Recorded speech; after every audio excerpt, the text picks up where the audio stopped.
I can see what I'm doing. Okay.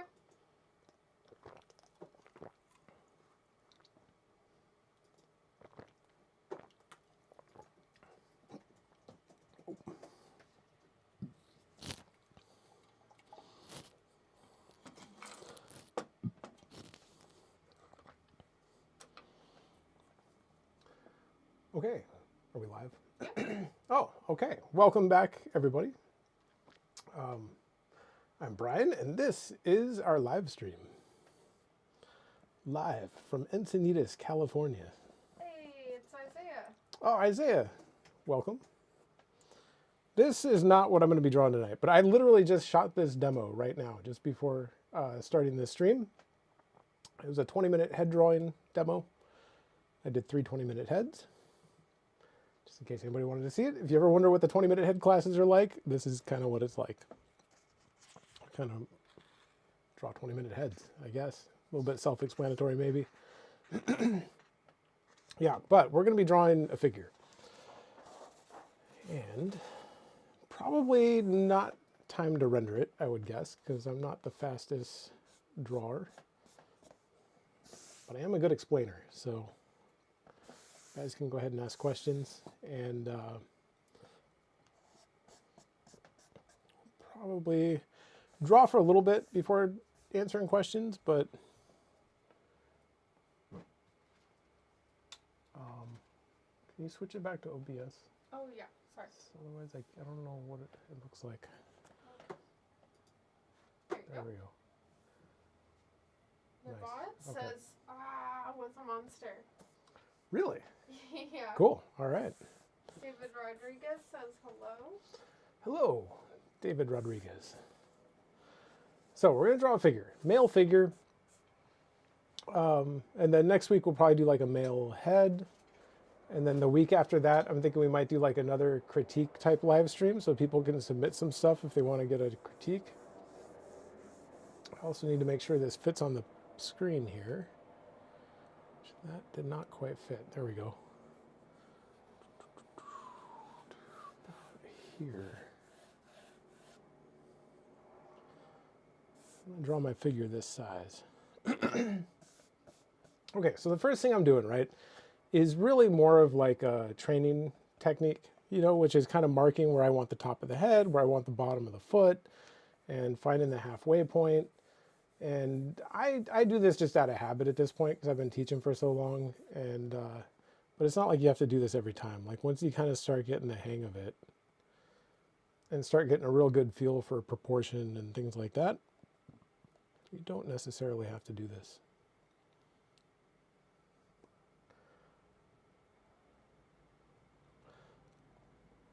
Anyway, find the halfway point.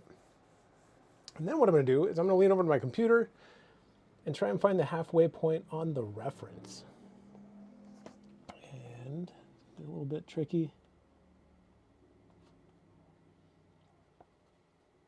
It's going to be like a little ways down his thigh, roughly. And then in terms of head size, we're going to have 1, 2, about 4.5 heads down to that point, maybe, I think. So, and his head's kind of small, right? Because he's leaning back away from us and he's got it tilted back.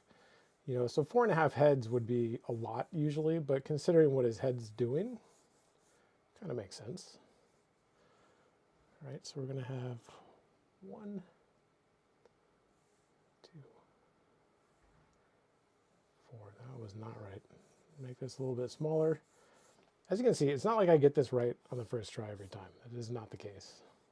Sometimes I do. I've been doing this long enough that every now and then I nail it, but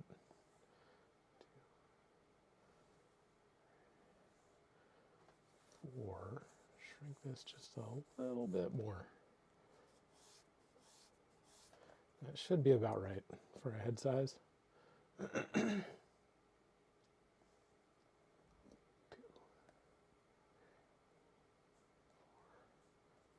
That's pretty close. Okay, so let's zoom in here, kind of draw a good head shape. His heads that are leaned back are really tough. They're always a challenge. His entire cranial mass is going to take up this space here because his head's tilted back so far. You know, like the back of his head's way lower than his chin right now. So it's going to sit here, and then we'll have the front plane of the head kind of swooping out this direction. And then rhythmically, I'm going to connect this part down kind of up into here.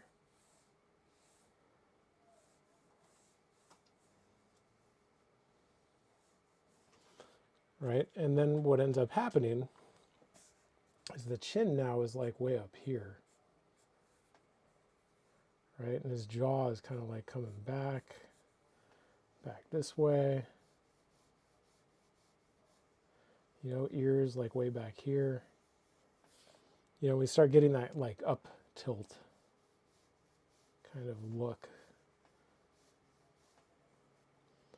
And then of course the jaw, you know, we're seeing like the far side of the jaw a little bit.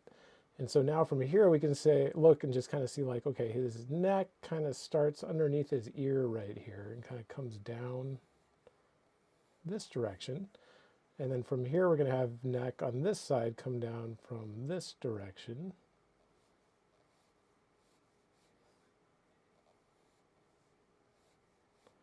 Right, give that nice kind of rhythmical flow to the neck. Might be a little bit wide right now, but I don't know. It's not really bothering me too much. So that's a decent start for the head. I don't want to get too much on there. I'm not going to get into like the beard and all that quite yet. We'll go back up to that. But that gives us kind of a good starting point, right? So then we need shoulders, right, which are sitting at an angle this way. Just generally, just get a nice sweep on there. Kind of double check it against the reference. Make sure it's about right. It seems pretty close. And then we'll get a little more technically accurate, right? And say like, well, okay, now his collarbone is actually doing this. Right, kind of doing this.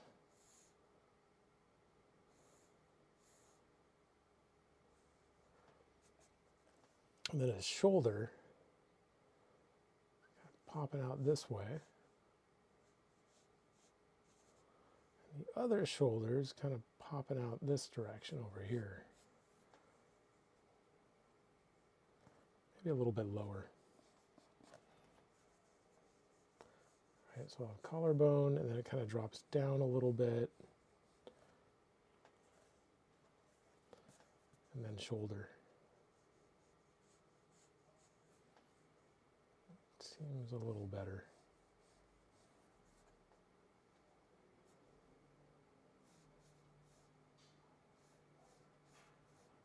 Right, always sticking with our C curves, S curves, and straights. Right, we get a little bit of trapezius in here. Wrapping back around that way. Not seeing much trapezius here on this side. But what we are seeing is the pit of the neck, right? Like where the collarbone meets right in here. Right? And so we're looking up at him. So his collarbone is sweeping this direction, right? So collarbones are kind of interesting where they change shape depending on what direction we look at them from. You know, and so if we look at a collarbone like straight on, it kind of has like that typical collarbone shape like this. Right, kind of like that, and then there's like the clavicular notch right down in there, right? And then your acromion process kind of sits on each side there. That's kind of like looking at it straight on. But what's interesting is since it's kind of bent generally this way and out towards us a bit, if we look up at somebody enough, eventually the whole collarbone actually sweeps this direction, right? And if we look down at somebody enough, the whole collarbone gets really extreme. It starts doing like this, like it gets like really extreme, you know? So just know that the collarbone can look very different depending on what angle you're looking at a person from. And then some people just have slightly different shaped collarbones than other people. You know, I mean, I think genetics plays a big role in that. Okay, so we've got a head, neck, and shoulders here. And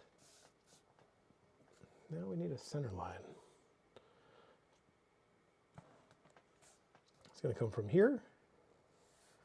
Basically sweep out this direction, right? Going to use a quick plumb line, because the center line is going to go from like the pit of the neck to the pubic bone, right?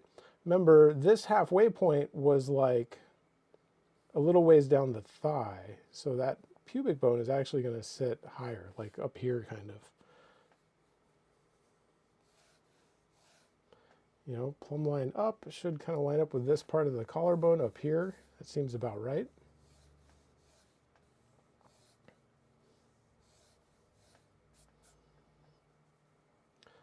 Now we need a good gesture for the torso here. I know I just said that and then drew part of the arm. I don't know why I did that. But essentially, his torso is very boxy, right? Like it doesn't have like that, I don't know, like that extreme kind of hourglass type shape that a lot of people have. Because he has so much muscle packed on there. We're really just seeing like something kind of like this. And then it kind of cuts in this way. And then we get like the hip back up here. And that's kind of it. You know, that's like his whole torso shape.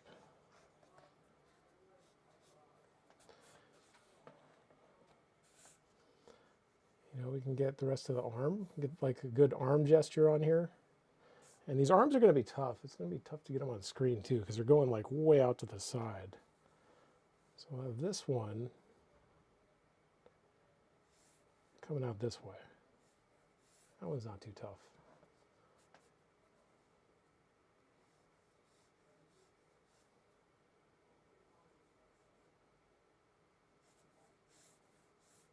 Right, kind of doing that maybe. You know, his hands like here. If we have time, we can get into hands a little bit because they're doing interesting stuff, which is hard to draw, but we'll make a cool drawing if we take the time to figure it out. You know, this one kind of swoops up this way. I will say this arm and hand, they feel long, like this feels kind of long and big.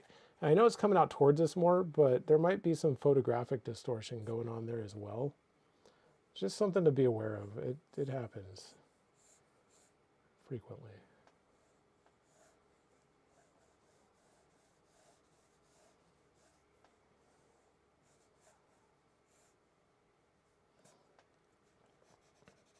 Right, it's going to kind of come out that direction. Sticking with just our gesture, right? Really nice, clean gesture. Keep the hands simple for now.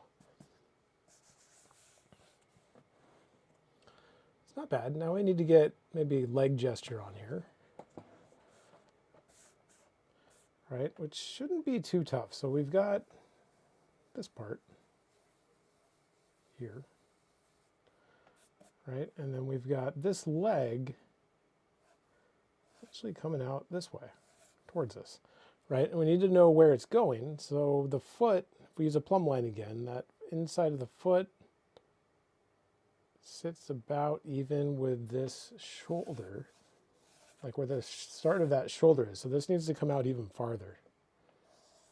Not a lot farther, but a little bit. Right, like this way. And that's going to sweep into the foot down here. Should be kind of like down here somewhere. And I'm just going to keep this gesture simple if I can.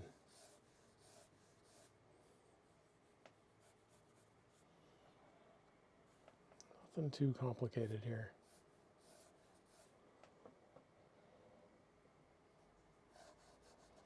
You know, and gesture is really about length and width is usually kind of how I describe it. Length and width and looking for like rhythmical connections. Like it's kind of a mix of gesture and rhythm together. You know, and if we can figure out how to make that work, then everything will work pretty well. You know, this leg is coming back here, so the foot, right, I'm going to start with the placement of the foot and see if we can find kind of where the heel aligns with, which is just under here basically. And it's going to come up to about here and sit back this direction, right? So that back foot should be right about there. And then it's going to start way up here, kind of swoop around, back down into here.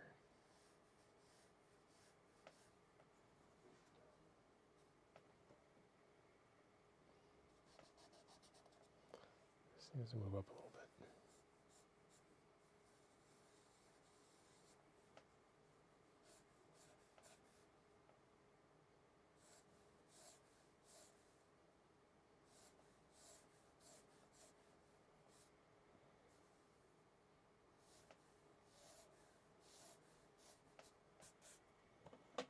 Not bad. Now, everything feels really thin right now, but there's a reason for that, right? It's kind of intentional on my part, which is what I'm trying to describe with the gesture is the width of things at key points, right? So I'm trying to figure out, like, what is the width of the connection point of the leg right up in here, right?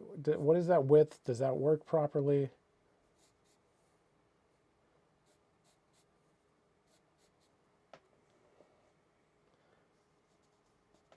You know, what is the width of the knee?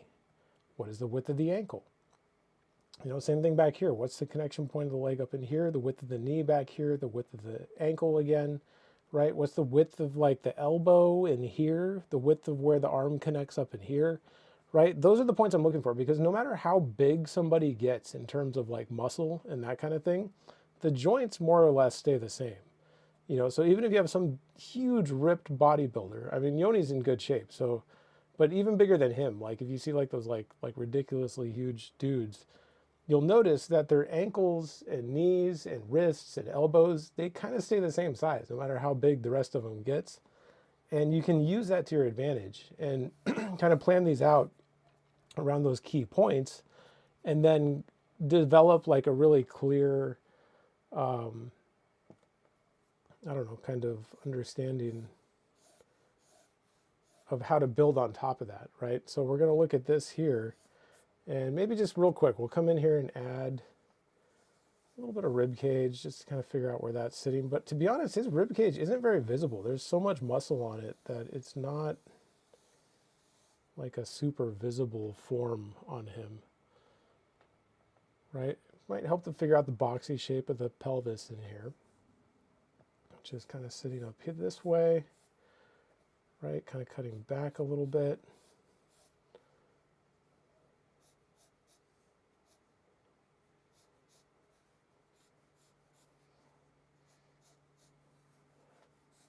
Basically sitting up in here,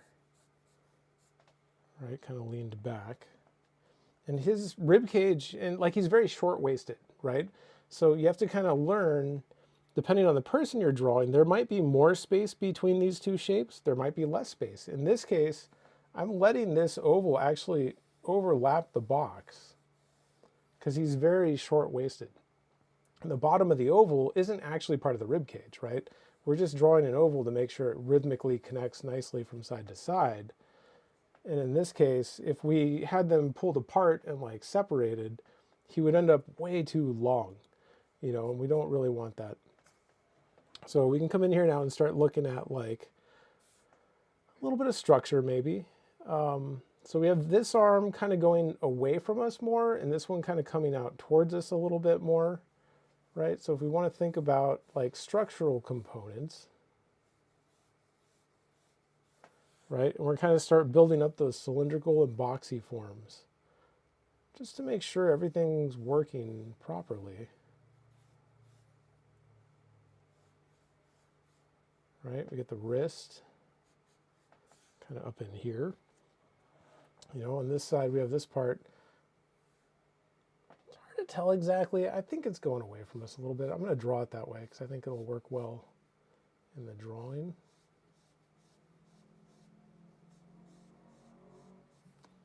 Right, kind of wraps around.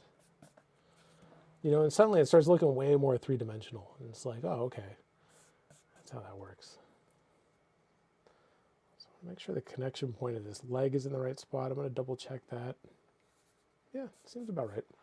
right? So then we need to get maybe like some three-dimensional stuff going on with the torso, and the easiest way to do that is with the chest, right? And we can come in here and kind of find how the chest wraps around the rib cage. And here it's even more pronounced because he's leaned back, right? So we're seeing even more of that cylindrical form of the rib cage here, kind of up under here, right? Kind of wrapping up around here. And we also have it kind of coming out across this way because his chest is big. From this angle is running right up along the collarbone here pretty much. It's a little under it technically, but rhythmically about the same. And then it's going to kind of connect out like this. You know, and then on this side it comes out this way. Connects in here. We just kind of like add it on there. I don't really like this. I'm going to change that a little bit.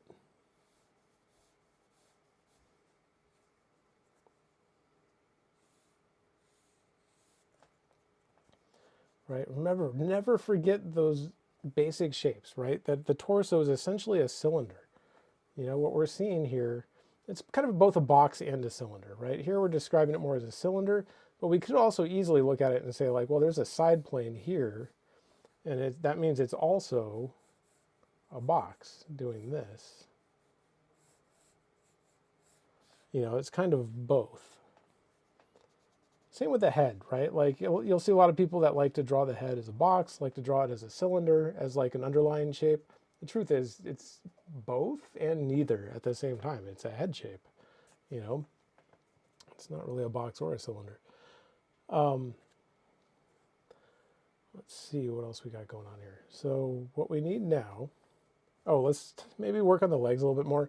We can kind of get this connection, right? So we have the lat dropping down in here, right? And then the hip kind of dropping back down this way, kind of cutting back in here.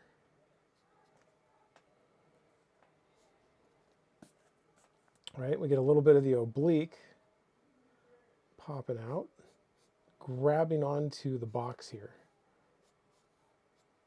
Boom, right in there. You know, and then essentially we need to be able to find the inguinal ligament. And if we know how to use this box properly, it should just kind of drop into place, right? So the way we use the box is, or at least the way I use the box, there's a lot of different ways to draw torsos and hips and stuff, but the thing that usually makes sense to me and how I teach it is essentially these points on the box, these corners on the front, are essentially the ASIS point, right? Which is ASIS, and that stands for anterior superior iliac spine.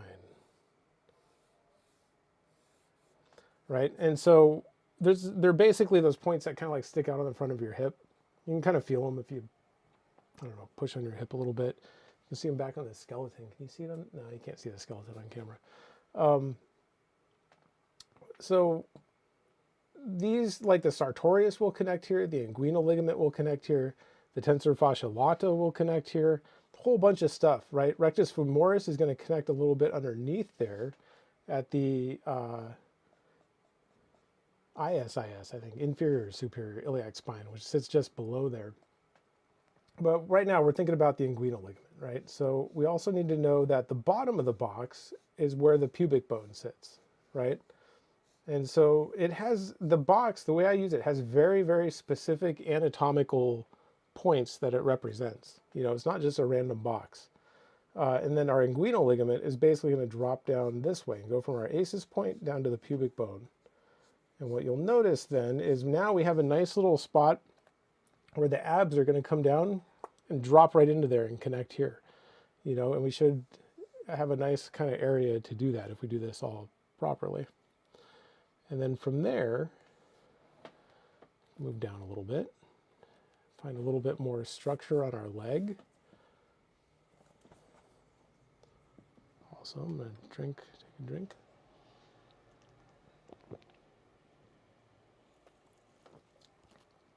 Okay, and then we got to figure out where the knee sits, right? So it's pretty high up here. because the upper part of the leg is coming towards us, and then the lower part of the leg is kind of angled down a little bit more, which means the knee sits kind of high up here a little bit, right? So we have to take that into consideration when we're planning out how the structure of the leg is going to work, right? Like that cylindrical form is going to be up here a ways. This whole thing is going to be kind of coming towards us more up here. And then down here, it's still coming towards us kind of, but not as much. It's a little tricky.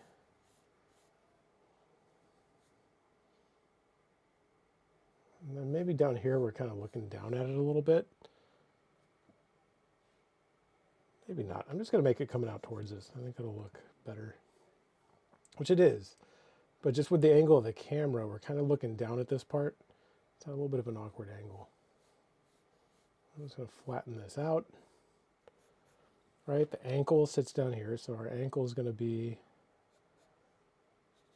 down in this area.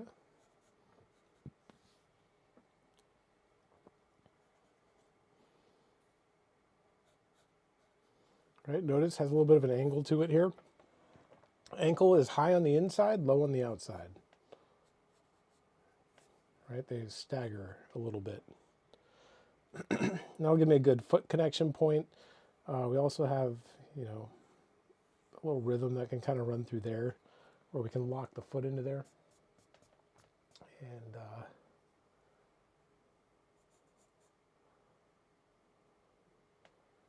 seeing maybe a little bit of the heel, but not much.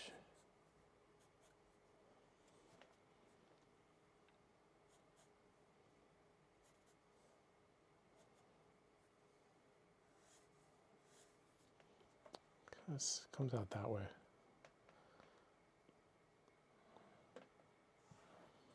Right, then all we have left here is the back leg, right? So this is going away from us for sure. That's pretty clear, right? So structurally, it's kind of connecting up around here. Our knee is going to sit kind of low down here.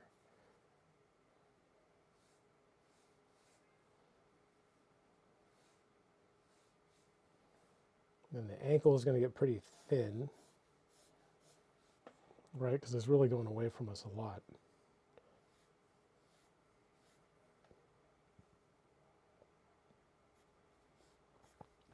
Boxy shape for the ankle, maybe.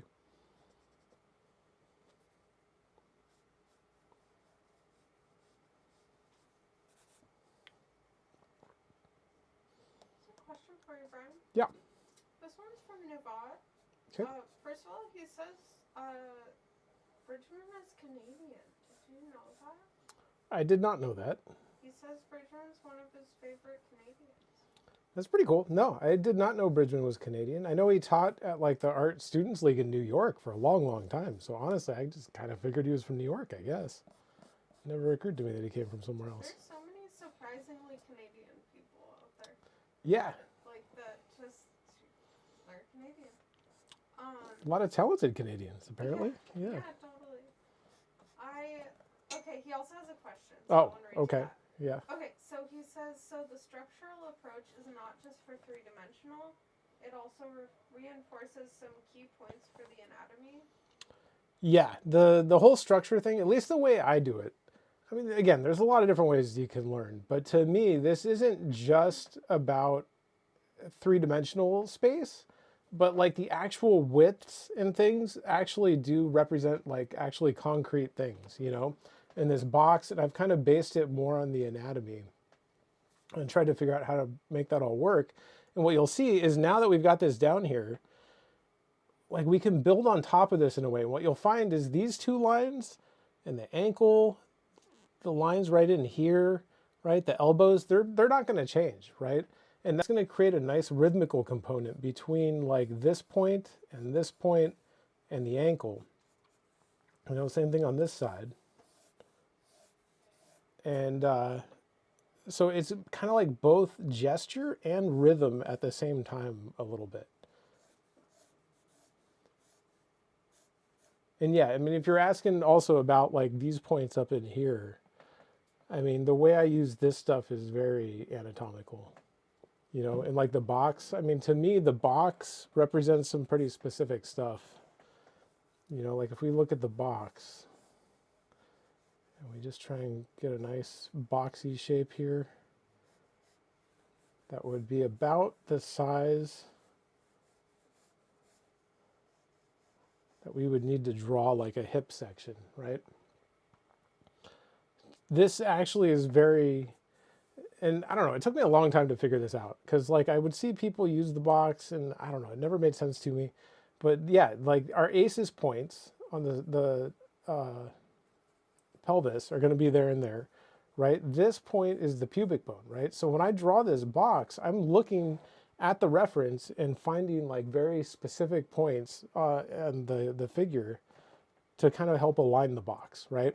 Is it tilted back? Is it tilted back the other way? Is it tilted this way?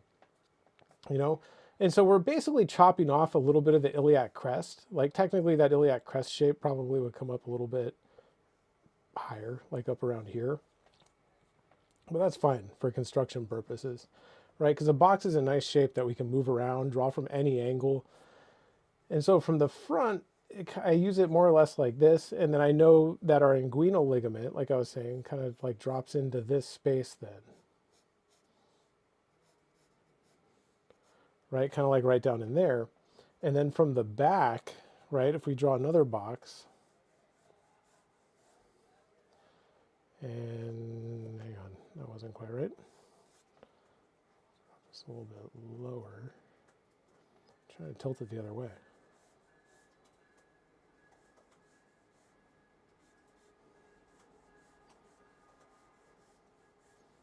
Right, so we see the box now from the back, right? Now we're drawing somebody from the back. We can use that box the same way, only now it has specific alignment where the top of the box now aligns with the sacrum, right? So our sacrum is going to sit kind of like back up in here, right? And then I know that the glutes, when we attach the glutes, they're going to drop down below the back of the box just a little bit.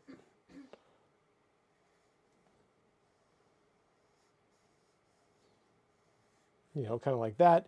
And then of course, like I mentioned, like there's a number of things that connect to this point, right? You got sartorius, you got inguinal ligament, you got tensor fascia lata. We have the same thing happening on the other side of the box here. So we can even kind of start to figure out like where that leg's going to come from, wrapping up around the corner, because tensor fascia lata is wrapping kind of around the corner and connecting to our ACES point around there.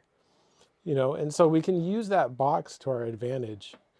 And if we, you know, kind of know what it represents and have like in our mind like a specific way to use it. So yeah, that's kind of it. Okay, let's go draw some more stuff.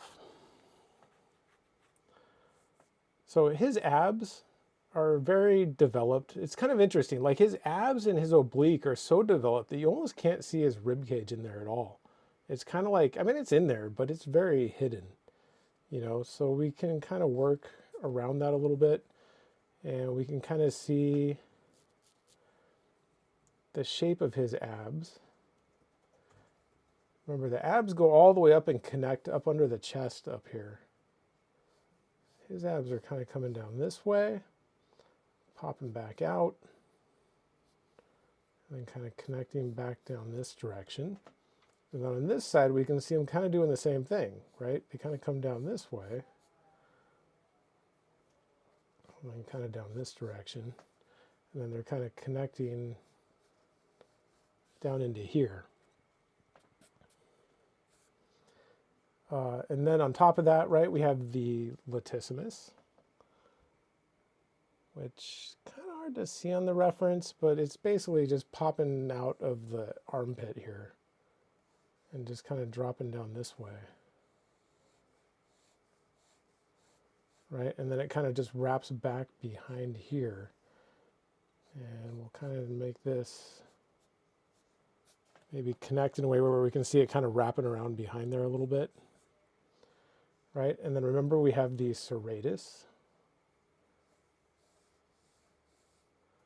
over here. It's kind of, they're popping out from behind the lat here. And his serratus aren't super visible. They're kind of like here. right? Kind of like right in there.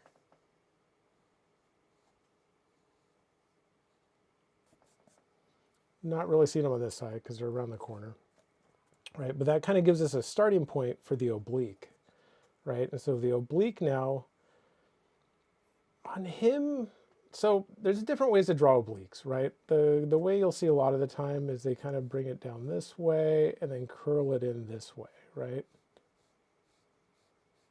You'll see it kind of like this, which is good, right? Because I mean, that's what it does on a lot of people. On him, you can almost see it kind of like coming out and grabbing onto the rib cage here, where it sort of comes out. Whoops. And like kind of down a little bit. And you see it kind of cutting over like this way, right? Boom, kind of grabbing up into there. And then we get kind of this last section.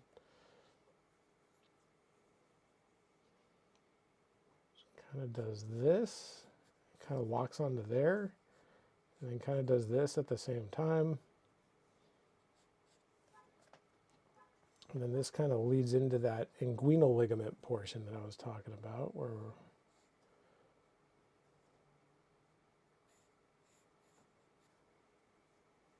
going to have that inguinal ligament kind of dropping down this way from here.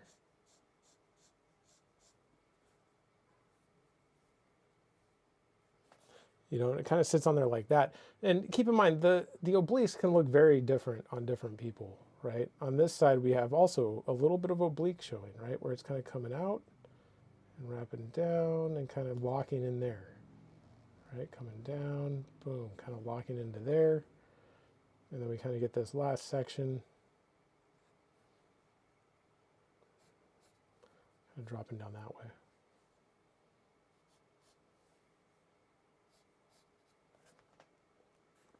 Now what we can do is kind of adjust our center line a little bit, right? Because we started with a gestural center line, you know, which is good. The gestural center line is about locking together our rib cage, right? Our rib cage and our box for the pelvis down here, right? That's kind of what the gestural center line is for, is finding a nice rhythmical connection between these two parts. But that's different from the topographical center line, right? Because the anatomy and stuff is doing something kind of different from that.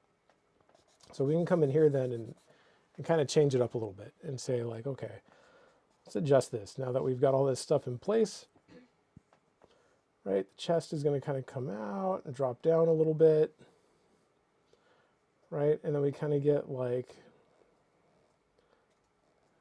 abs kind of doing this, and then it kind of comes out here and then drops down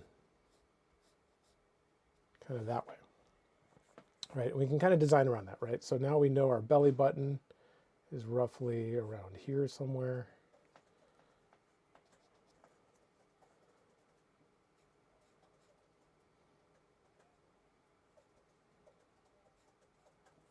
Right, get a little belly button shape on there. And now we got to actually design some abs, which is kind of the challenging part here.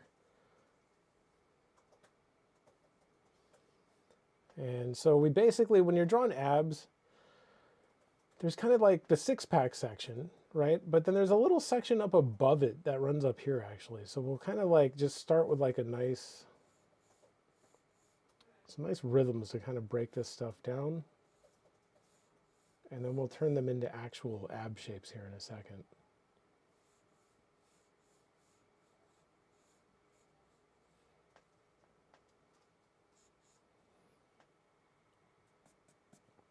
Okay, so normal six-pack abs would be like this section, and then this section down here, right? Some people, when they get really, really ripped, there's like another section of ab that starts to show up here. On most people, that just looks like rib cage, but there is actually ab that runs up over the rib cage and connects like up over it. And so that can look pretty ripped. And that's kind of the case on him. Like you can kind of see that. And so now we have to kind of come in here and design these out in a way that makes makes them look like cool ab shapes, right? And the ab shapes kind of do this.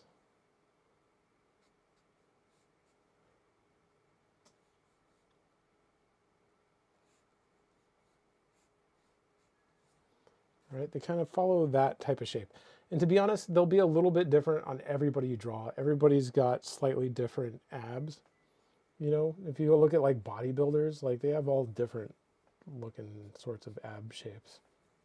I'm just kind of simplifying these down a bit and making sure that they kind of lock into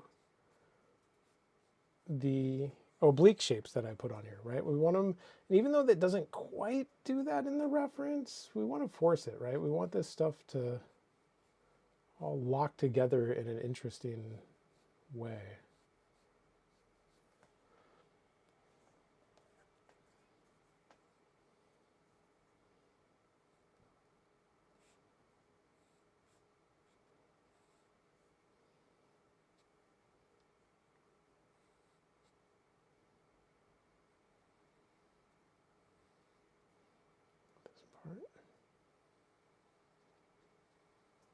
That part, right? Make sure it all overlaps properly.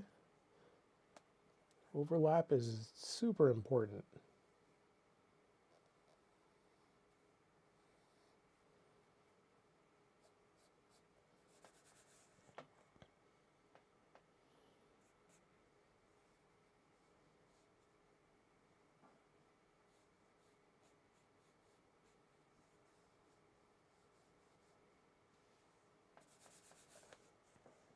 It's not bad.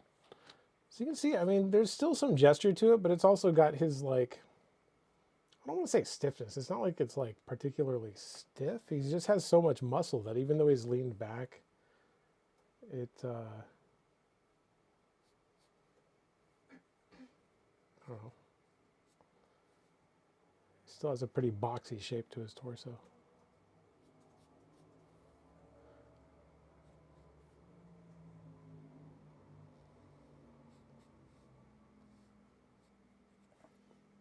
Change this part up a little bit. It does looking okay. So you can see it's a super, super methodical kind of breakdown of the whole torso.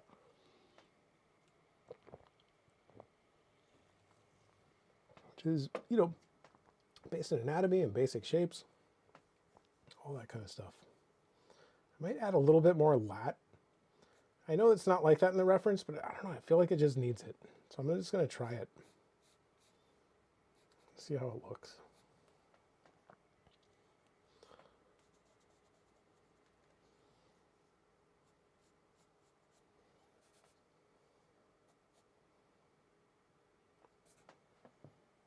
Yeah, I kind of like it. It's a more interesting torso shape. Okay, so from there, right, we've kind of built on that quite a bit. And now we can come in here and start adding anatomy to all these other arms and legs. Right, so we'll start with the arms, I guess. And now you can kind of see how I utilize this gesture, right? So remember, I was kind of looking for these key points in the elbow. And make sure this elbow is in the right spot. Pull it back a little bit. Right, and if we do this just right, we should be able to come in here and kind of pull, just layer anatomy on top of it, right? So that we have this big muscle coming out this way, kind of drops down. The tendon for that is going to go this way. Then we're seeing like just a little bit of the brachioradialis passing through right over here. Notice that lines up exactly with our gesture, right? Same thing down here. Our gesture starts here. That's essentially where, what's it called? The armpit muscle that comes out from under the chest. Oh my gosh, I'm blanking. It's not brachialis, coracobrachialis. There we go. That's what it's called. It's basically right in there, right? And then we have the tricep dropping down below, and it's really big, right? These huge triceps. So if we have the elbow right here, then our tricep needs to connect up to it.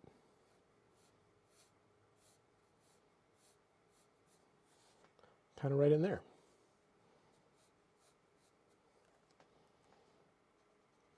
Now you can kind of see what I was saying, right? Like no matter how big a person's arm is, like this could be like the Hulk, right? And the muscle's like twice as big. And that elbow is going to kind of stay the same. Although maybe not the Hulk, he gets pretty big. That gets a little bit exaggerated. But if it was like a bodybuilder type, you know, like this elbow would be the same size no matter how big these muscles get. And we can use that to our advantage and use that to help create these shapes. There's a question I want to read you. Okay. This is from Brickman, who's been here for a little while. Ah, Brickman, welcome back. So Brickman asks, what do you think of the way Bridgman abstracts the hip region? And he says it looks like a train cave. And he personally loves it, and that's what he uses. Train cave. I'm trying to think. I'm actually going to teach a Bridgman class 2 terms from now because I'm doing feet. I want to teach it as part of like my anatomy classes. And I taught like a head and neck class. Like I have a whole series that runs throughout the whole year. And I did a head and neck class and I ended it with that last time. But to be honest, it didn't seem all that useful. Like how often do you need, like the neck was pretty useful, but how often do you draw like all that face anatomy and stuff? Like not very often, right? So I'm going to switch that one out for like a Bridgman type class. But to be honest, it's been a little while since I've actually studied Bridgman. And I don't know, just about everything Bridgman does is pretty cool. I have the book sitting over here. I can see exactly what you're talking about right now. Ugh. My Bridgman book is like 1,000,000 years old and falling apart. All these pages, this is how much I studied it. I mean, all these pages are just falling out. It's not the highest quality book apparently, but cool drawings. Torso, cave. Oh, hip, that's what we're looking for.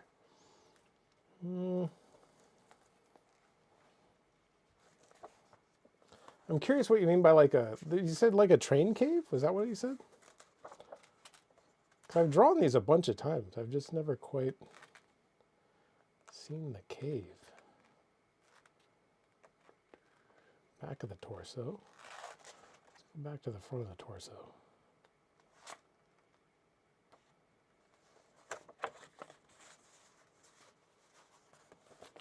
Gosh, my whole book's falling apart. I mean, this is pretty cool. And it's getting a little cave-like.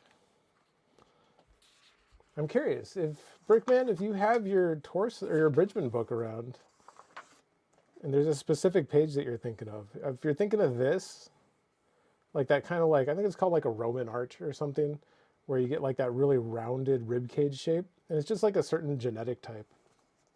There's a lot of different types of rib cages out there. And yeah, I don't know. I think it's cool. I mean, pretty much everything Bridgman draws is pretty cool. There's every now and then you hit something that, you know, is a little wonky, but his design is right up there, you know. And all this stuff is pretty cool. You know, in the class, which I'm going to teach in a couple terms, we'll be taking stuff like this and basically cleaning it up and figuring out exactly what he's trying to describe, you know, and kind of starting with more like this type of start, but then kind of trying to apply his design sense and his shape design to our gestures is going to kind of be what the class is about. And honestly, I'm not entirely sure how I'm going to run it yet. I just thought of doing this recently. It'll be an anatomy class for sure. I don't know if I'm going to break it down. Maybe we'll do like a week of arms, a week of legs, a week of torso. I might do it that way. And just over 5 weeks, just kind of break it down that way. Anyway, I don't know. This doesn't answer your question, but it's a cool book. I do like it. Bridgman's awesome. it's sloppy and it's hard to interpret is the problem if you're newer to drawing, you know. And I shouldn't even say it's sloppy. The truth is the reproductions are just bad in the book. One time I knew when I was at Watts, there was a student that I think he was from New York, and he went to New York, and somewhere, I don't know where he went, but he saw actual real life Bridgman drawings and took a bunch of photos of them. And what surprised me was they're big, first off, because he's drawing with like a big stick with a piece of chalk on it up on like a piece of butcher paper. So like an auditorium of like 300 people or something can see him. And then on top of that, he's using different colors of chalk to show different things, but that doesn't show up in these books, right? It just looks like a big jumble of stuff. But if you see the drawings in person, they're actually like layers of different colors that represent different things. And it was pretty cool. Kind of surprised me. They're not actually as sloppy as they seem. Okay, anyway, back to this guy, our arm. Right, so we're going to have some extensors down here, coming out this way a little bit, back behind the elbow, connecting right up into here.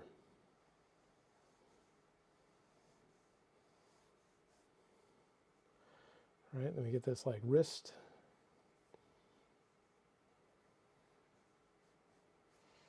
Just kind of locks right up in there. So you can see, like, the gesture that we put down has a very specific purpose.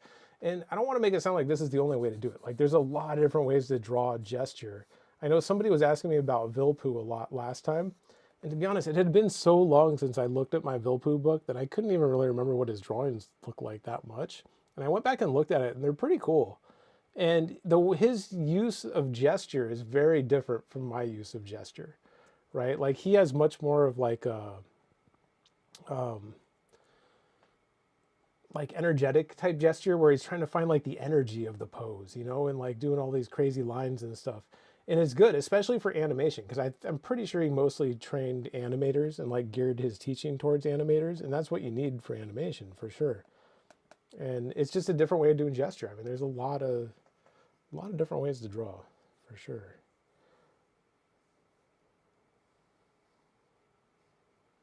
A little bit of elbow over here. Right, so now we're going to move into this other arm and start looking for the rest of our bicep coming out here. Right, and then that turns into tendon again, which, notice, follows our gesture almost exactly. A little bit of tricep coming up and then elbow.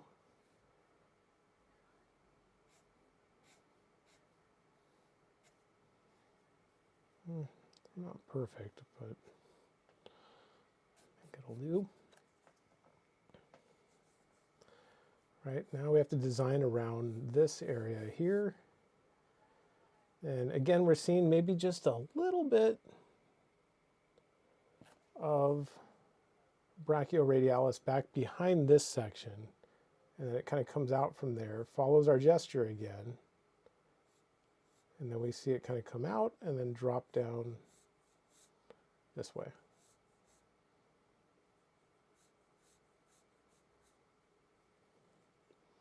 You know, and then we get the wrist out here, right? A little boxy shape for the wrist.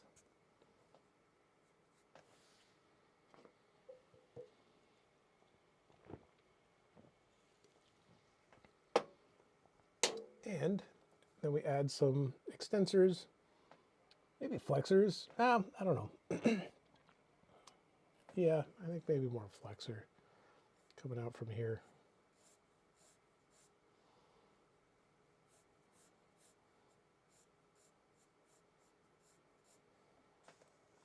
Sitting up in there. And then later we can get into like how all this stuff kind of attaches around here.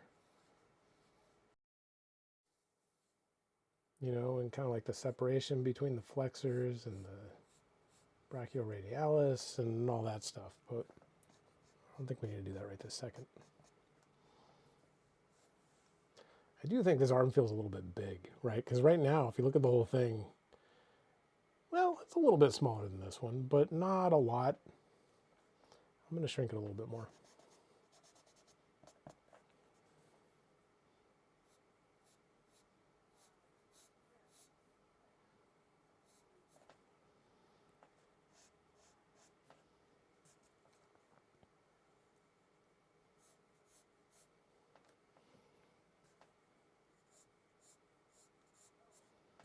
It's a little better. Just wanted to feel like it's going away from us more, you know? Hands sitting out here. If we have time, we can get into hands, but I'm teaching a hand class right now, if anybody's interested. Although it's week 5, so the hand class is pretty much over. A little too late. But it'll end up in our subscription program.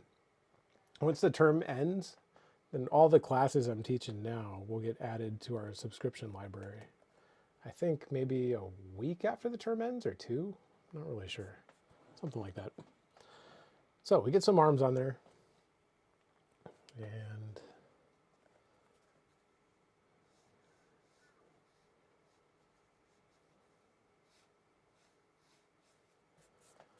now we need leg muscles. Right? So this is always tricky. First, we've got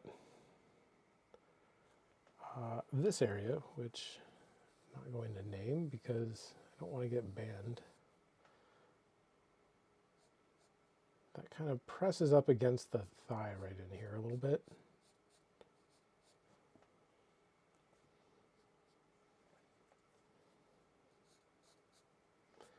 You know, and so we have to think about our anatomy, right? Remember our ACES point up in here, the sartorius is going to connect to that. Sartorius is going to run down the inside of the leg here,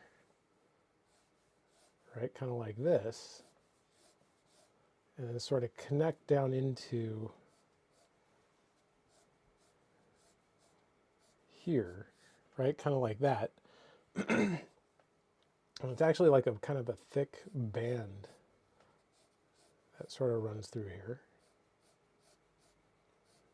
And what it does then is connect to the tibia, kind of like out around here.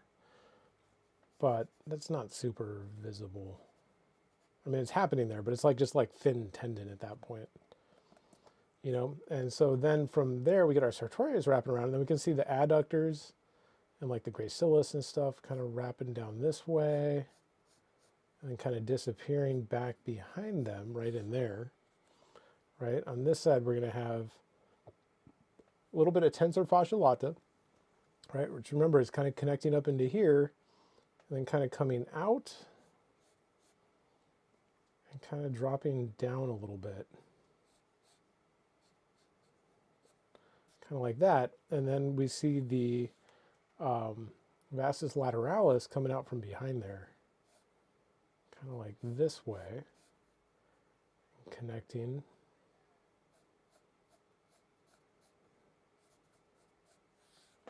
Right up around there, right? And then there's, of course, vastus medialis, which is sitting in here and covering part of the sartorius, right? So this gets a little bit tricky because the sartorius, yeah, it's wrapping on the side of the leg, but his leg's turned in a way where now the medialis is overlapping the sartorius from this angle.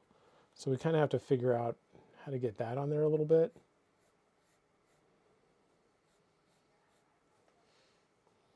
And it's basically coming down this way.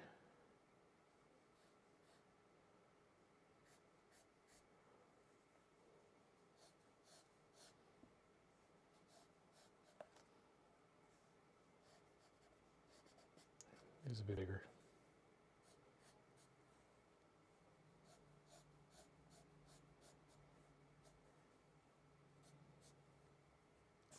Right, it's kind of running down in through there, and then like I said before, the sartorius is just kind of disappearing back behind there a little bit.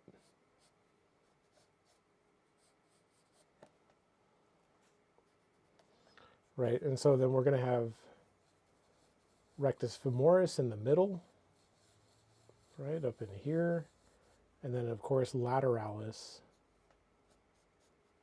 off to the side.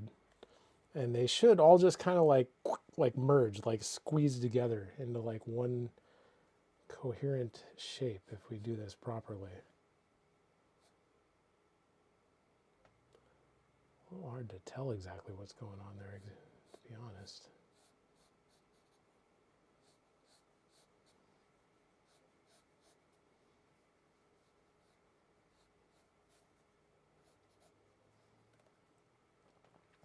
Basically get something kind of like this.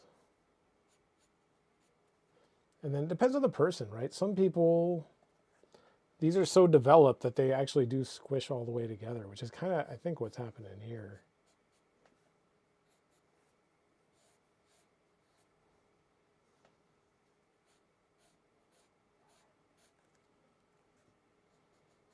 Right, kind of squished like right up in there. You know, and then the medialis, as you can see, if we do it right, it makes this big like teardrop type shape. You know, rectus femoris sits up here. Sartorius, linking up into there. Tensor fascia lata, coming out around there. Right, a little bit of gluteus medius or maximus or something back up in here. Probably medius would make more sense.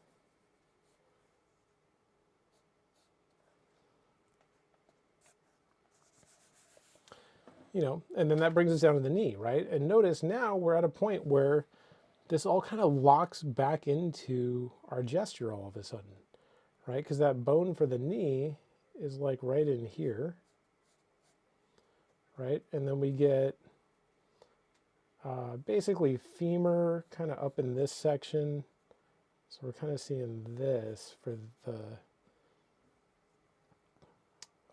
knee up in here, which I don't know, probably too soon to draw this for the way I'm explaining things. But then what happens is we get tendon, right? That's kind of like popping out this way and connecting to the head of the fibula out here on the side, which we can't really see, but it's going back there. Maybe that's just the side of the tibia. I don't know. But the tendon from biceps femoris on the back of the leg pops out. And his leg, I think, is turned just enough that we're actually not quite seeing it. But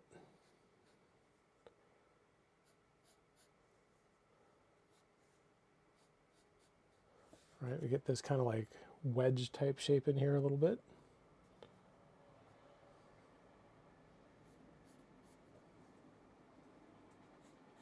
Should be a little bigger maybe. Knees are really complicated. I mean, we could go into the bones and like, where's the tibia, where's the femur? I used to draw legs or knees that way all the time. But lately I've gone for like a more simplified kind of shape. And kind of turned out that way a little bit. And then, of course, from there, we can figure out how to attach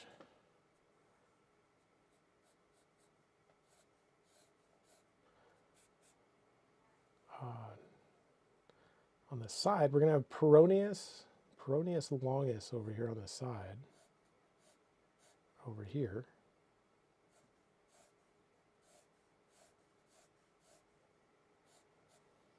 Right, and we get gastrocnemius on the inside here.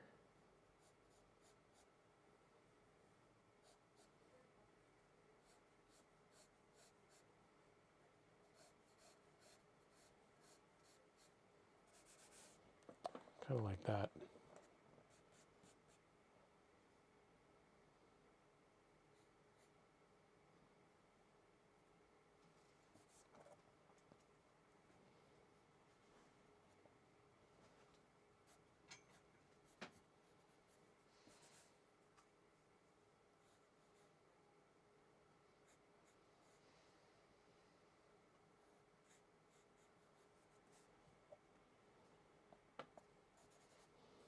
Remember, there's a bunch of bone up in here. And there's also a lot of depth, right? Remember, there's like actually a boxy shape up in here that we're seeing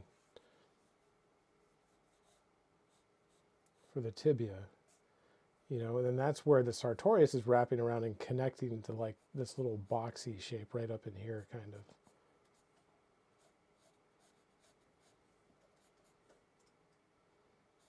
Right, it's kind of like wrapping around there. So we see it going all the way down behind medialis a little bit, then it kind of pops out here and connects.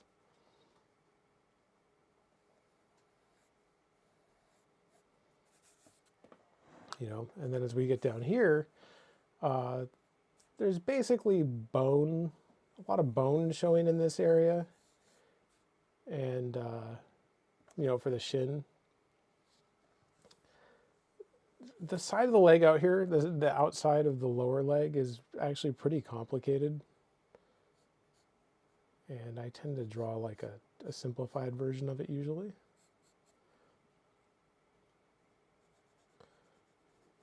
But you basically, the thing you really need to know is the tibialis, right? Because the tibialis sits out here, way up here, right? You get that tibialis kind of sitting here, right? And then our shin is basically this space here, right? That where the bone sticks out. And then we get a tendon from the tibialis that runs down here and kind of runs down around the side of the foot. Kind of like that. Right? And then on this side, we're going to have calf. If I can remember how to do this. Running along the inside of the bone here. Right? So we have gastrocnemius and then soleus.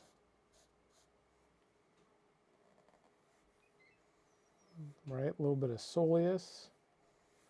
And then underneath that, there is a little bit of muscle that can poke out, which is, I'm drawing a blank on it. I don't know, but there's basically one more of these little shapes that just kind of pops in right here.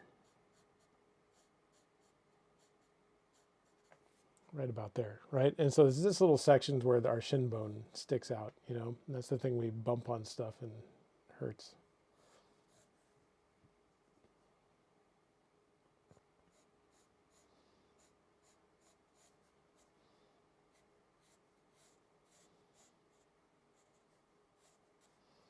You know, that kind of goes on, grabs up around there. And then again, like I said, there's like peroneus longus, peroneus brevis, and then there's actually muscles in between because this is tibialis anterior. And then, you know, the peroneus muscles are on the side. And there's actually like, I want to say like extensor hallucis longus or something, kind of like in between them. And it gets pretty complicated over here. So we need to simplify that a little bit because you're not typically going to draw all of that stuff, you know, I don't think. And yeah, I don't know. It's kind of what I would do for that leg, I guess. I will say I'm not liking this shape. It feels too round, right? And it feels not quite right. So I'm going to change it.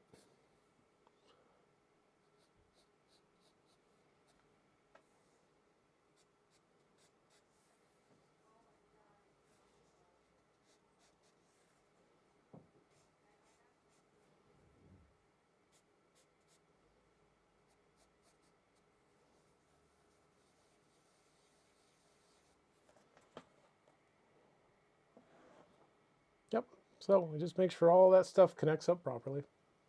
And then, got one more leg to go. Although I'm going to take another sip of this drink.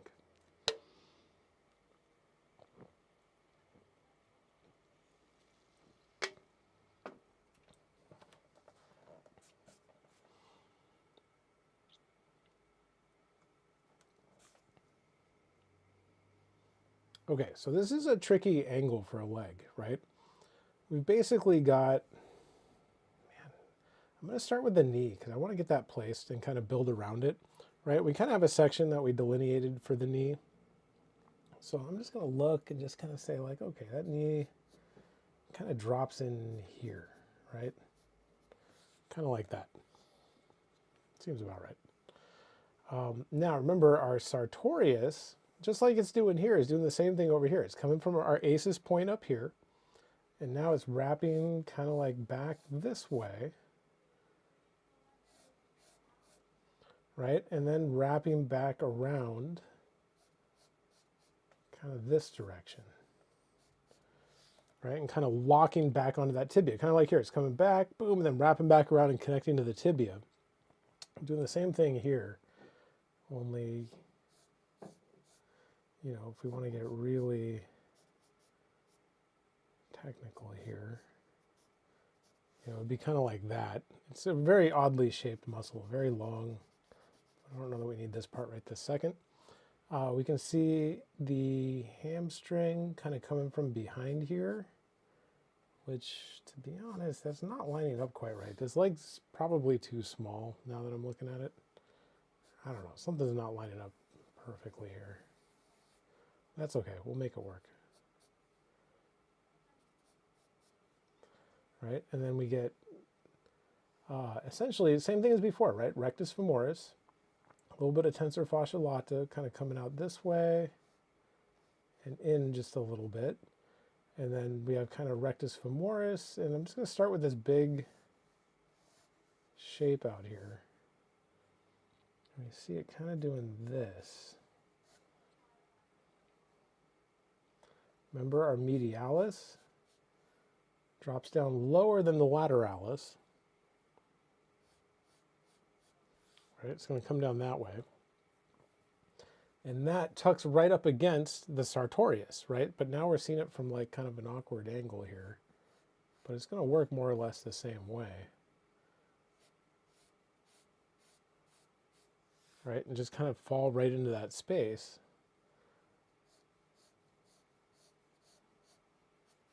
About like that. Now, there's something happening here that's not good, which is we created a tangent, right? We got this line, this line, this line, this line, all go into like one spot. That's not good, right? We want to avoid that as much as possible.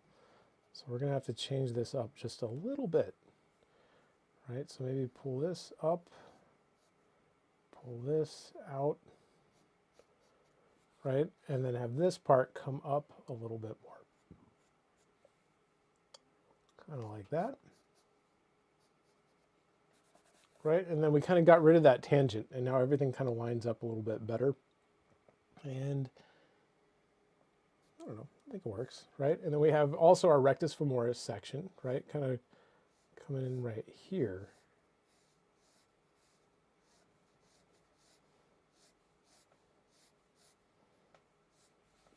Right, kind of like that.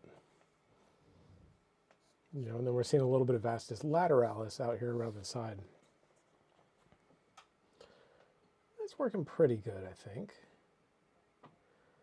We'll say what we got to keep in mind is it's not just the sartorius running through this area. There's a whole bunch of muscles actually, or like tendons, right? So on the back of the leg from that angle, there's also semimembranosus, semitendinosus, and then we have the gracilis coming down the side of, like the inside of the leg, and then the sartorius.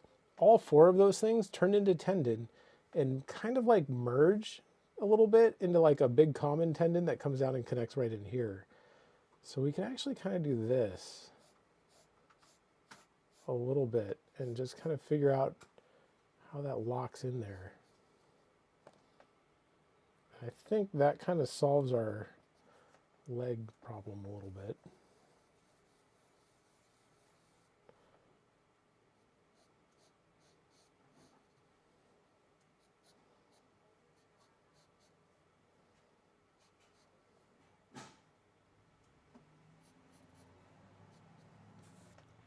All right, that's going to kind of lock down there.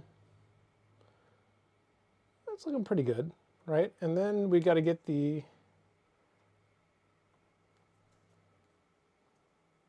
calf.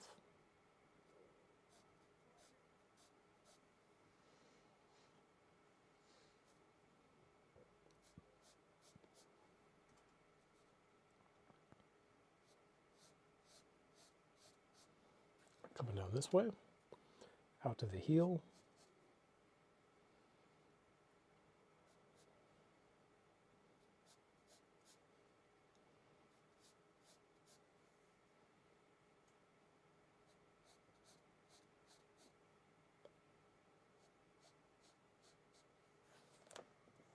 dropping down that way.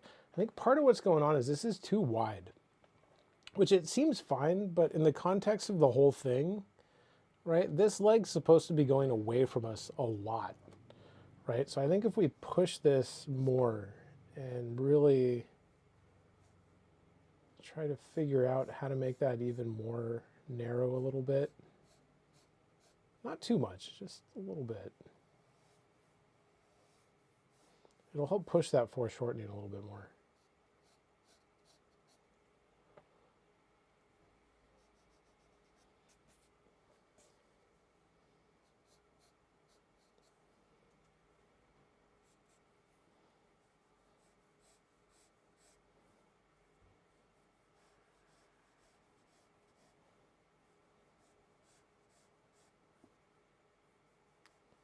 Bit of a foot shape on here. Yeah, it seems a little bit better, right? And then just like before, right, we've got a little bit of gastrocnemius wrapping around here. A little bit of soleus, right? A little bit of, oh my gosh, that's going to drive me nuts. I cannot remember the name of that last muscle. I'm sorry. I got to look it up real quick. It's going to bother me. Okay, new tab. Google lower leg anatomy. You gotta be careful with Google. If you Google anatomy stuff, sometimes it's wrong. And sometimes it's like really nice looking medical charts that people make, and they're just wrong. I don't know why that is, but some of them aren't correct.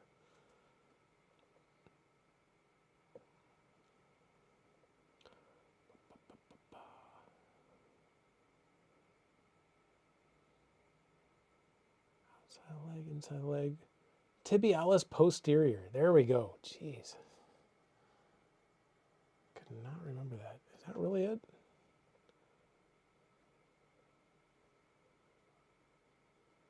Let's check this one.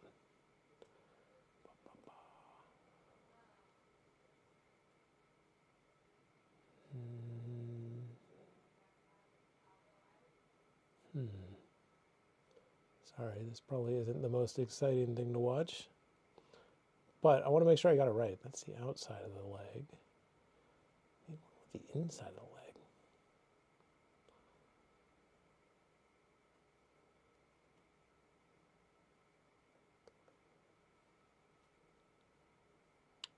I don't know. Be careful Googling anatomy stuff.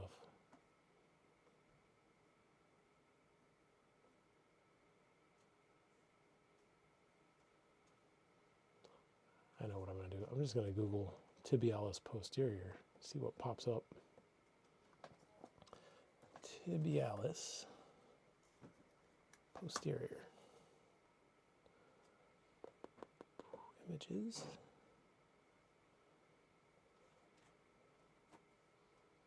I think that's right. I'm trying to remember what it is, because there's another one you can see a little bit on the outside of the leg, like just the tendon. And I get them mixed up, so that's why I'm double checking. I'm pretty sure it's tibialis posterior. That's got to be right.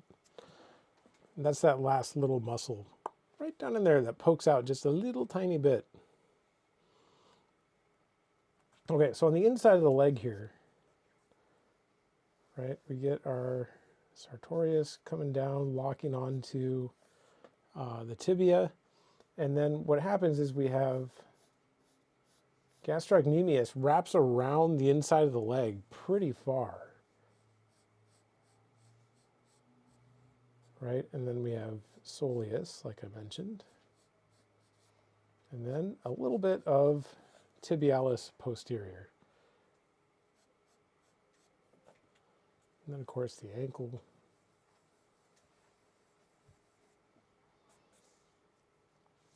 And we're also seeing a little bit of tibialis anterior on the side over here.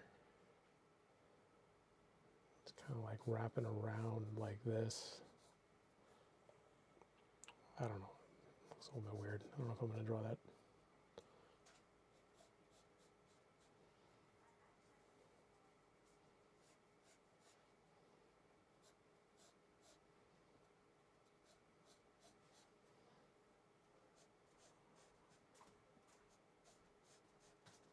Basically wraps down around that way.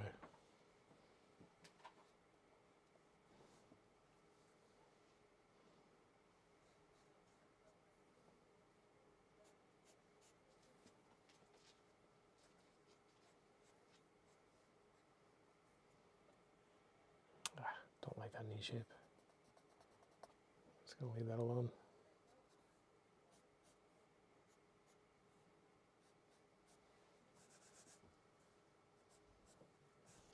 Cool. Anyway, that's kind of our anatomy. I don't know why I put so much more leg anatomy in than arm anatomy. I kind of skipped a little bit of arm anatomy, I guess. What time is it? 7:30? Can do a little bit more maybe. Let's see. Or we can go in here and like shadow map this thing is the other option.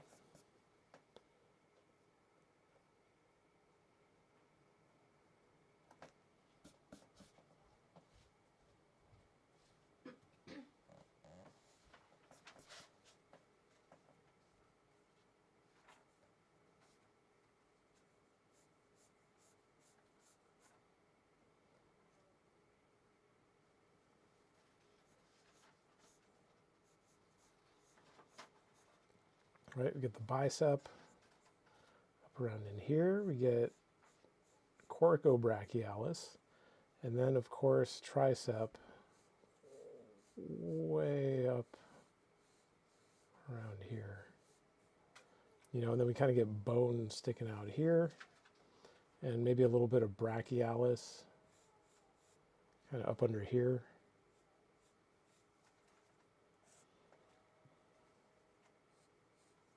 Just a quick comment I want to read to you. Okay. This is from Dr. Nader. Okay. Dr. Nader. There's a whole handful of comments where people are kind of guessing the muscles and Oh, stuff. yeah. Talking about the muscles that you're talking about. Yeah, I confused myself. Let's see. So, Dr. Nader says, not sure, but tibialis posterior looks too small to pop up. It is, on most people, you would not see tibialis posterior, but it just shows up a little bit on people that are pretty lean and in pretty good shape. Let's see if I can reach this thing from where I'm sitting. I was going to avoid this, but maybe I'll take this part off. Make it YouTube safe. That specific part. Yep. You can see it right in here somewhere. Gosh, this thing is confusing as heck. Okay, let me try the other one. Hang on. It's more clear on the other one, but I gotta stand up real quick to go grab it.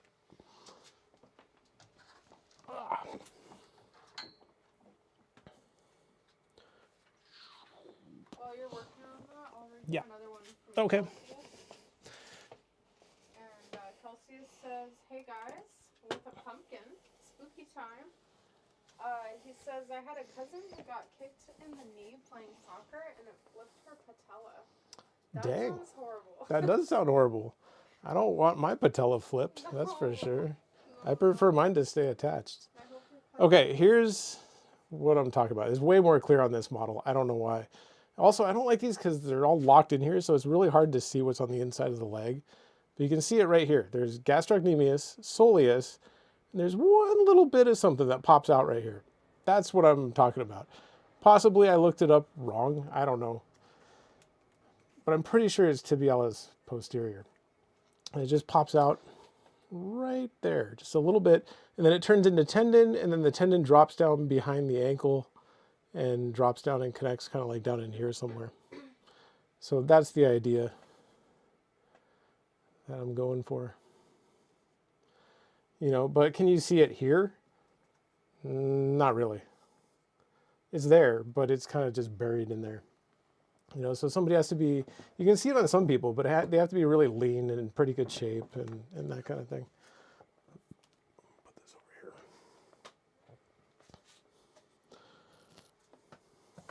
here. Okay, back to work.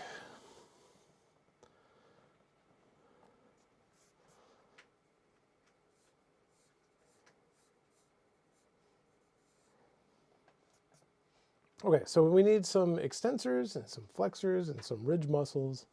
Extensors are going to sit basically in here, right? Our ridge muscle, we can kind of see over here on this side. It just kind of wraps down this way and kind of connects up under the thumb, right? And that's brachioradialis. I'm not going to draw all the extensors. It's going to take way too long. Usually I just kind of group them unless I'm teaching the arm anatomy class.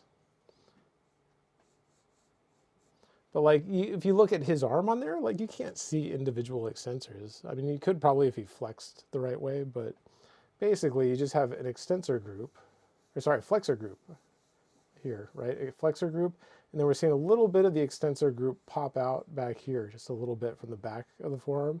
And then we got ridge muscle kind of running down this way.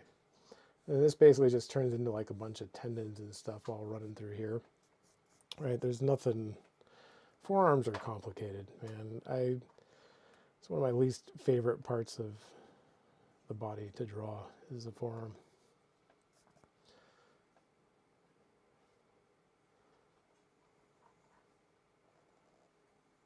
But notice it creates a nice rhythm that does this, right? And it kind of helps lock everything together.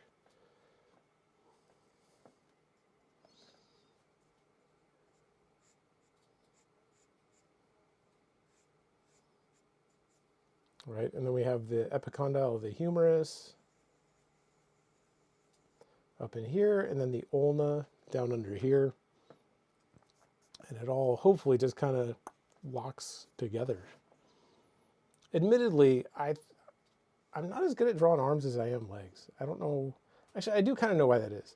When I was a student, I kind of felt like I was okay at drawing arms, and I was terrible at legs, terrible at like knees especially, and it kind of bothered me.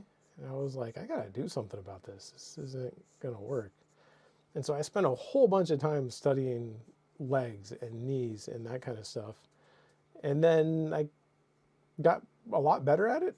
And then I reached the point where I was a lot better at drawing arm or legs than I was arms. And for some reason, it just kind of stayed that way. I've studied arms like a million times since then, but I don't know. It's just kind of the way it goes.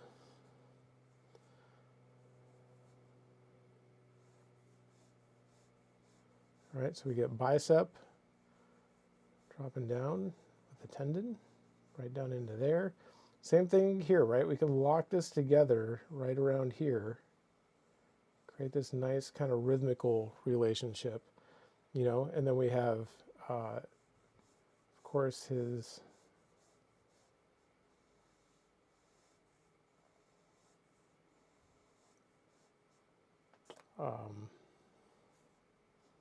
tricep running around this way.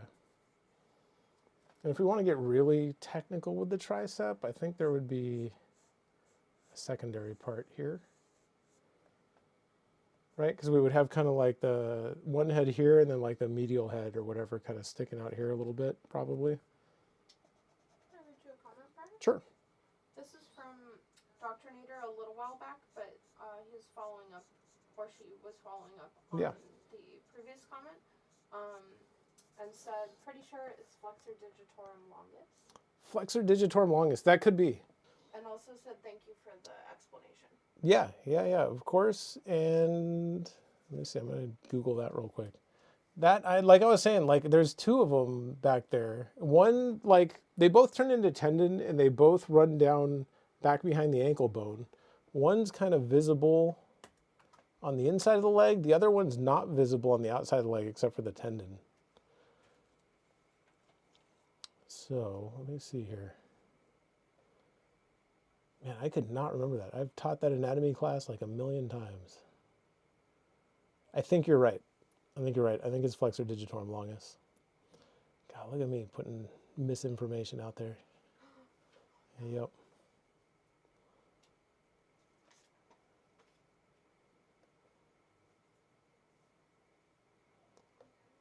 Man, I cannot find a good chart of it when you Google it. Some cool, good cadaver photos. How about this? Yeah, I think you're right. I think it is flexor digitorum longus. So thank you for figuring that out, because like I said, I don't know, for some reason, those two, tibialis posterior and flexor digitorum longus, I frequently get mixed up. And you have saved the day, so I appreciate it.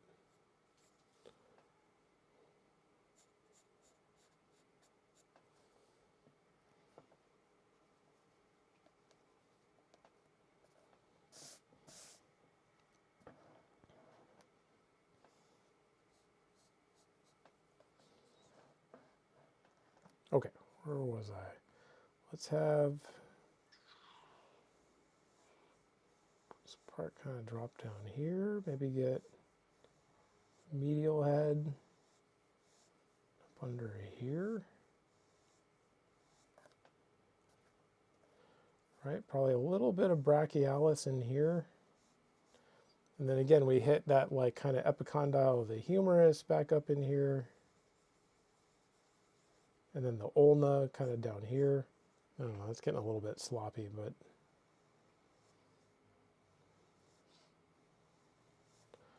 hopefully that makes sense.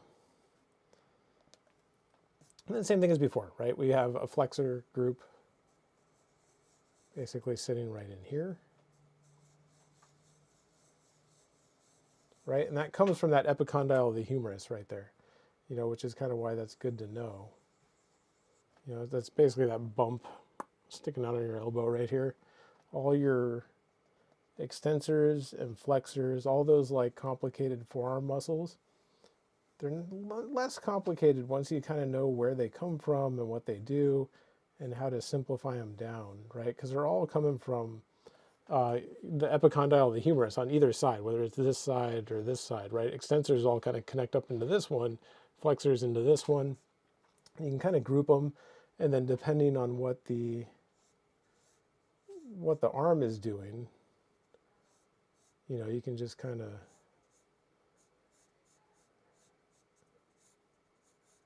make them all work.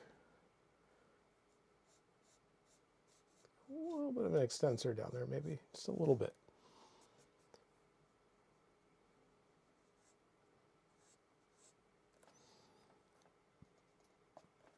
And then we're seeing a little bit of brachioradialis out of here, just a tiny bit.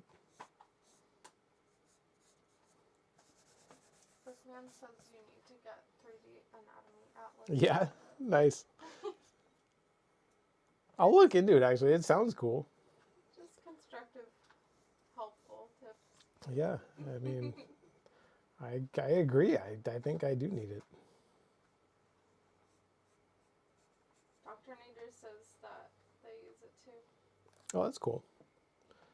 I gotta remember what it's called. Every time I think about it, I'm like, what was that thing called? 3D anatomy for the artist. Oh. I think. 3D anatomy atlas? Oh, this is two different apps I think that they're talking about. So Brickman is saying 3D anatomy atlas.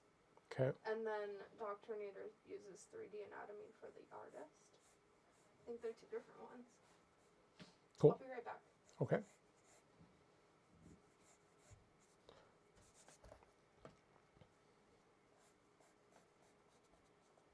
I don't know if I should get into hands right now. It's going to take too long. What time is it?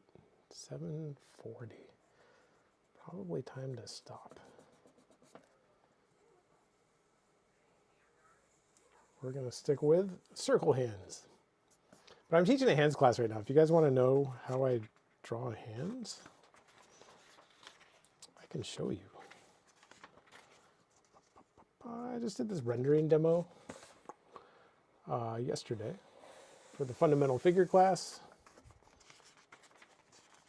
Been teaching some quick sketch.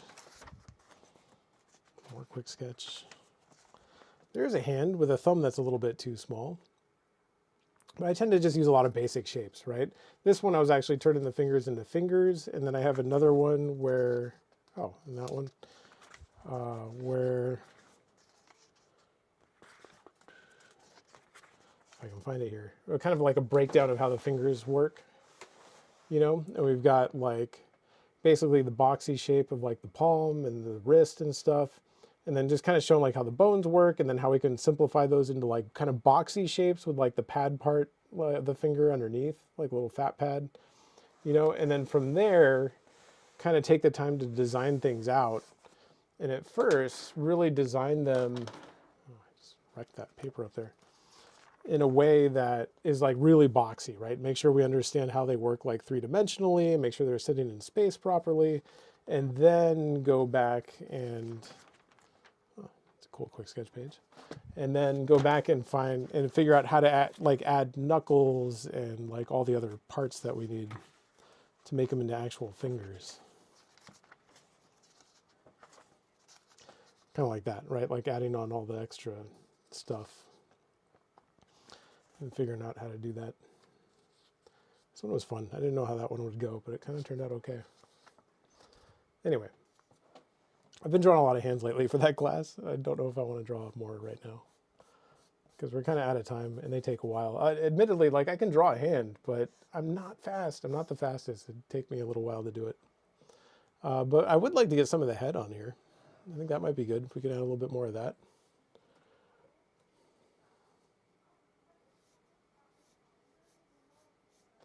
Right, maybe figure out how the neck is kind of like inserting up under the jaw.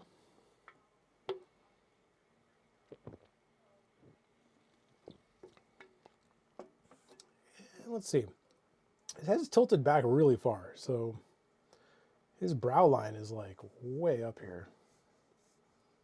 Like way up here.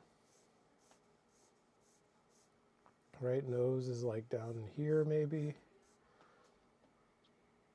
And then we get like a big area here. Man, that's a tough head. That is a challenging head to draw. I'm going to zoom in on it a little bit here. There we go.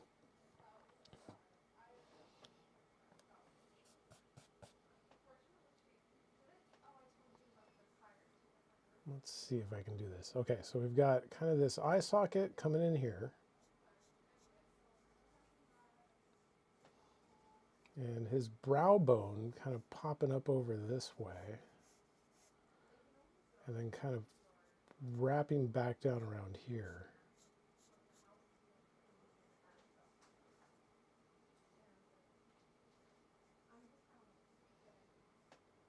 Nose comes out this way.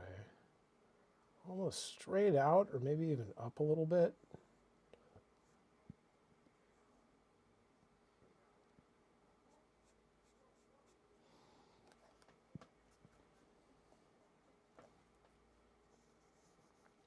Gosh, I hate to draw this whole thing and then totally screw up the head. Could happen. These live streams, they have a lot of pressure, more than I thought. I mean, I did a few live streams at Watts back in the day, but not a lot.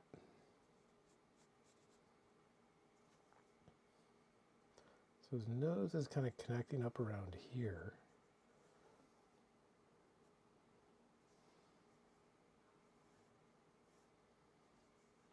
Right, then we get kind of like that tooth cylinder shape. Wrapping back around this way, right? His chin is like kind of down here. Now his brow bone, he has a very prominent brow bone, and that's partly what is making this so tough. Is to try to capture that shape properly.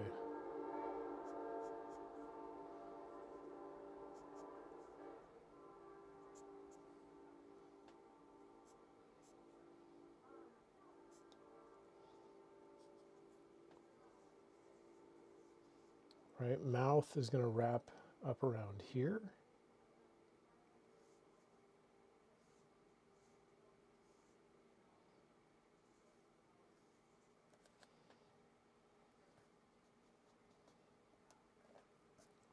And then his forehead kind of comes out like this way.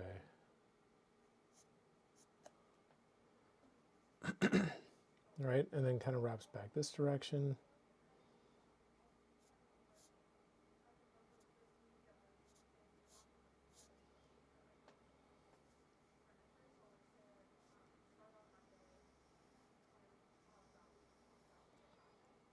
And it kind of drops back behind the neck. Back here. It's not bad. His eye's like up in here, right? So we were kind of like seeing up into the eye socket.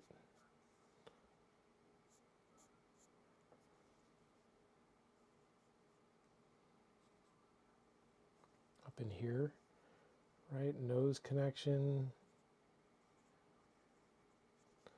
Coming out that way, and then we get the other plane of the nose, or the bottom plane, kind of sticking out there. And now we got to get that beard on there, right? Like the beard's like such a big part of the shape of his head. I'm just going to lighten this stuff a little bit here. See if we can figure out how the beard is kind of coming out this direction. Down this way. Pops out again, kind of. And then drops back under here. Right, then we're going to have beard back here. Also, know where we're headed, right? So if the ear is sitting here, that beard ends kind of up in this area.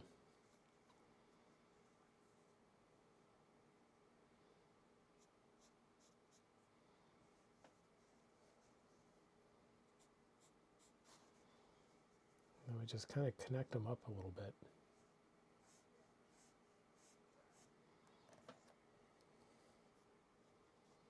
This is a tough head to draw. This is, I mean, I've drawn a lot of heads, so it's not that tough. But if you're newer, this would be a very difficult head. I mean, it's difficult for me, so it's going to be difficult.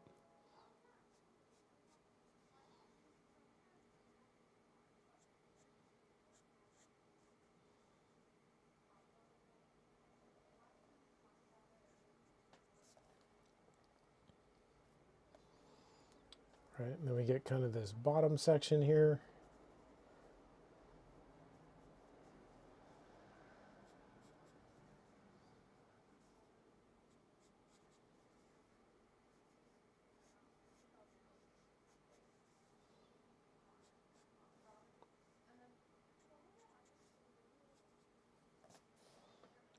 Sits up around there. And then we need the rest of the beard, right? So it's kind of dropping back this way.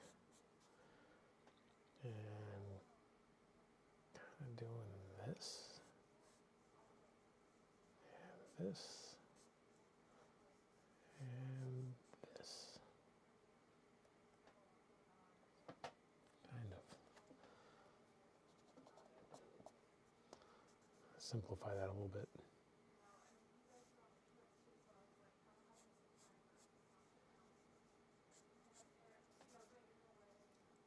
You know, so the bottom plane of the beard is more like here.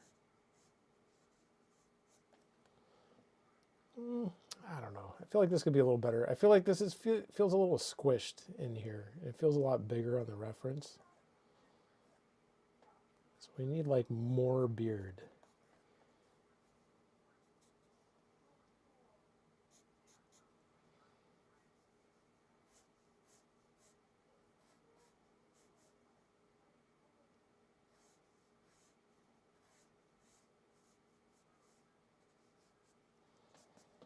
It's a little better.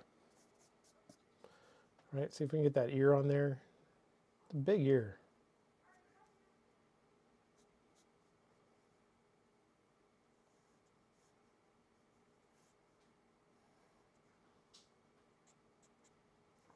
Kind of sits up in here.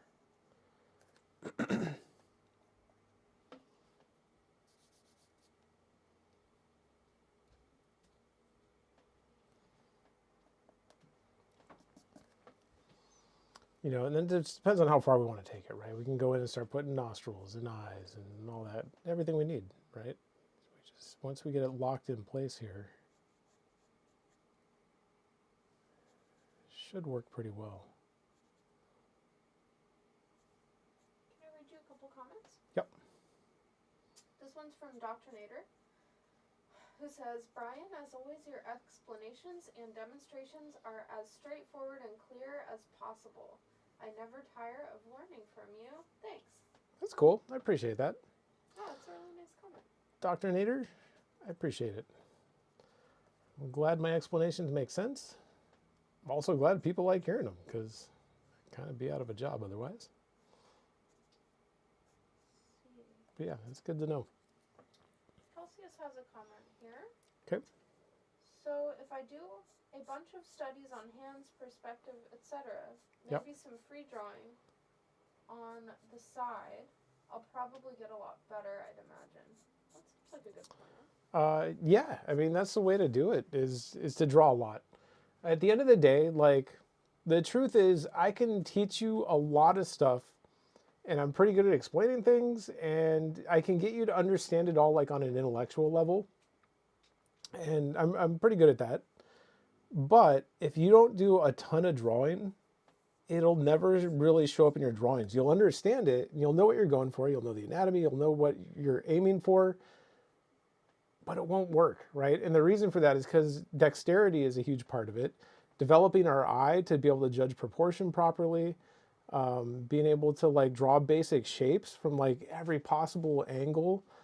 Those things only come with practice, right? And no matter what I tell somebody, unless they're practicing a lot, that stuff's never going to work quite right, is the truth. I mean, unfortunately. I wish it worked the other way, but it doesn't. And so you got to just practice a lot, but you have the right idea. Yeah, if you go do a bunch of studies of hands and basic shapes and anatomy and all that stuff, your drawings will get better. Partly just because you're drawing a lot, right? Like, the more you draw, the more your dexterity is going to improve, the more your knowledge will improve, the more you'll start to gain like an opinion about what you like and what you don't like. You know, what do you actually want your drawings to look like? You know, like, that's not something that people really have a lot of like, you know, like, you don't have an ability to figure that out at first. At first, you're so focused on just trying to get everything in the right spot that the idea of like creating a specific look or design or something, I mean, that's not even possible at first. You know, and it just takes a ton of practice to get to the point where it does become possible. And what you'll find is like drawing is changing, like your whole life. I mean, it's like a lifelong pursuit. Like, there will always be more to learn, more to master. I don't know. I mean, in that sense, I like it. That's part of what I like about it, is the fact that it's something that no matter how good I get at it or how much I think I know, like, there's always more to learn. It never stops. I'm pretty sure if you go ask some of those like old masters and stuff, not like Renaissance times, but I mean like, I don't know, living people, you know, like Steve Houston or something. I'm pretty sure they would tell you they're still learning stuff about drawing. Even though you look at your drawings and you're like, this is perfect. What else is there to learn? There's always more.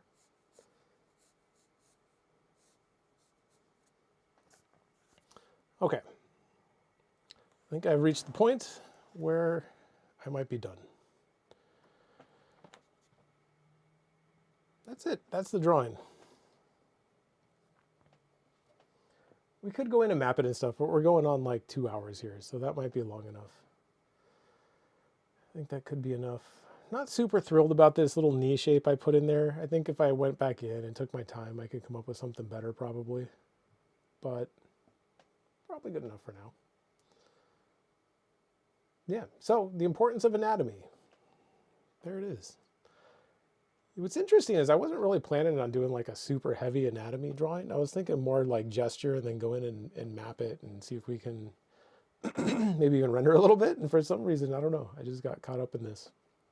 So hopefully that's cool. Hopefully people are okay with seeing that, because that is what you saw.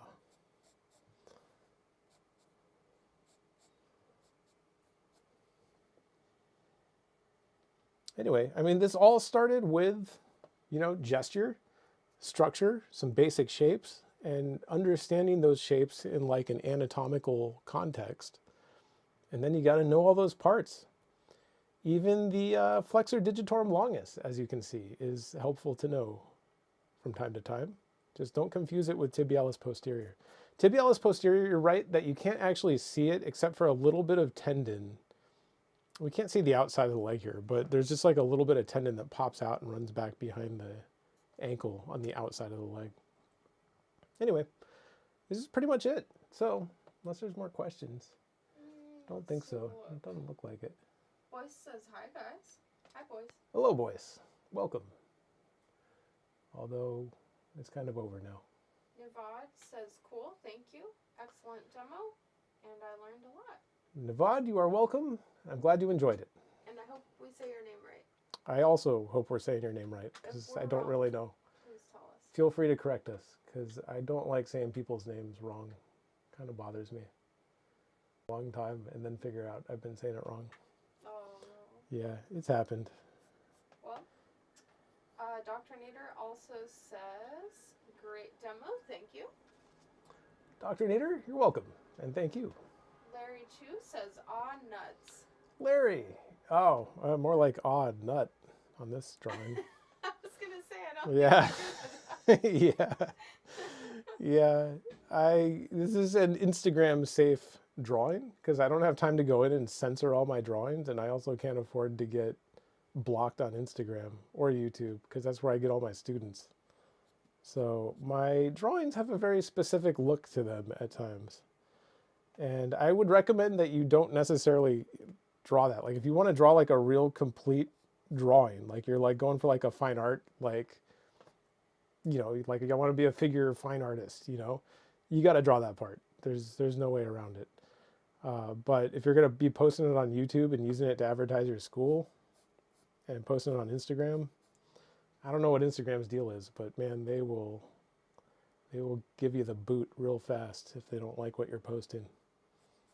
Anyway, so if anybody's ever wondered why there's just a circle there in like pretty much every male drawing I post, that's why. It's because the wizard turned it into an egg. Yeah, that was a weird comment. But I don't know, like all the time I see people like, because there's a bunch of people I follow and they'll be like, oh my God, I just got another strike. And then I go look at the drawing, you know, or you know, and it's usually just like a regular figure drawing. And it's not, so I don't know. I'm all paranoid now that I'm going to get kicked off Instagram. It's partly why I started a second account too. Yeah, anyway, that's it. This is the end. I will see you guys later. It is dinner time, and goodbye. Oh, well, we got to push the button before. Okay, I'll push the button. Yeah, otherwise it's going to be all awkward. You guys can sit here and watch me take another sip of this Coca-Cola.